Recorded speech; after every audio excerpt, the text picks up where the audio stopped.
अरे मैम, किराए के लिए आया था मैं। अच्छा, अभी मेरे पति नहीं है। आप जाओ, जब मेरे पति आ जाएं तो आ जाना। अच्छा, तो जरा इधर तो आओ। हाँ बोलो।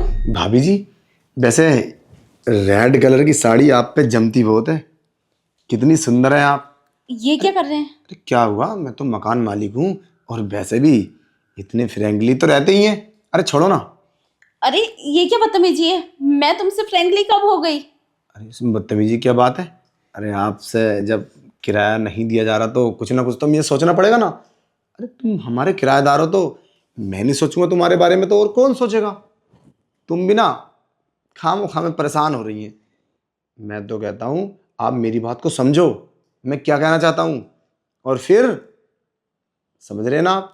देखो, मुझे तुम्हारे इरादे ठीक नहीं लगते। कैसी मदद करना चाहते हो तुम? मैं तुम्हारी किसी बात में नहीं आऊंगी। आप फिलहाल जाओ, जब मेरे पति आ जाएं तो आ जाना। अरे मेरी बात तो सुनो, क्या है के इरादे। अरे मेरी बात समझो। तुम एक सुंदर औरत हो, तुम चाहो तो सब कुछ हो सकता है। और क्या इरादे, और वैसे भी कौन है यहाँ। पूरी बिल्डिंग आज खाली है। आज संडे का दिन है ना, सब बाहर घूम रहे हैं। तुम्हारे पति भी मजे कर रहे होंगे किसी लड़की के साथ। मैं कुछ नहीं सुनना चाहती। कोई नहीं है तो क्या हुआ? मैं ऐसे कैसे कर सकती हूँ जो आप चाहते हो? अच्छा छोड़ो, एक गिलास पानी तो पिला सकती हो ना। चलो एक गिलास पानी पिला दो, क्यों नाराज हो रही हो। ये लो। अरे बैठो तो सही।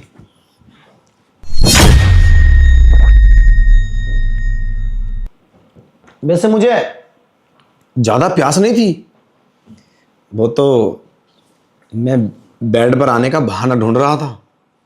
देखो ना तुम कितनी अरे मैं साड़ी को पकड़ रहा हूं तुम्हारी, तुम खामोखा परेशान हो रही हो। देखो ना कितनी प्यारी साड़ी है। और जब तुम ये साड़ी पहनती हो ना तो बहुत अच्छी लगती हो सच में। क्या बदतमीजी कर रहे हो ये? अरे तुम बदतमीजी। बात कर रहे हो या मेरी साड़ी के बारे में, मेरी साड़ी के पीछे पड़ गए हो? क्या बदतमीजी कर रहे हैं ये? अरे भाभी जी मेरी बात सुनो। अगर तुम चाहो तो मैं तुम्हारा सारा किराया माफ कर सकता हूँ। और तुम तो जानती हो तुम्हारा पति पागल, वो 10,000 रुपये की नौकरी करने वाला, वो कहाँ से देगा किराया। 3 महीने हो चुके हैं और तुमने किराया नहीं दिया। 3 महीने के 9,000 रुपये और 1 महीने की उसकी सैलरी 10,000 रुपये, तो कहाँ से देगा। अरे कहा तो वो दे देंगे सब। उन्होंने अपने बड़े भाई से उधार मांगा है। जैसे मिल जाएगा, आपका किराया आपको मिल जाएगा। अरे उधार के चक्कर में ना पड़ो। उधार लोगी फिर तुम बड़े भाई को दोगी तो पागल कैसे काम करते हो। इतनी सैलरी उसकी है ही नहीं।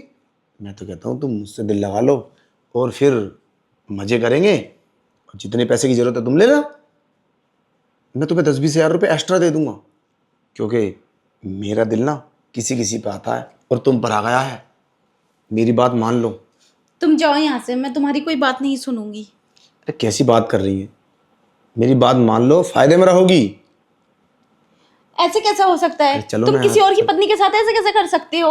अरे मेरे पति को पता चल गया तो पता नहीं क्या होगा। कौन बताएगा, बिल्डिंग में कोई नहीं है, हम ही तुम तो हैं।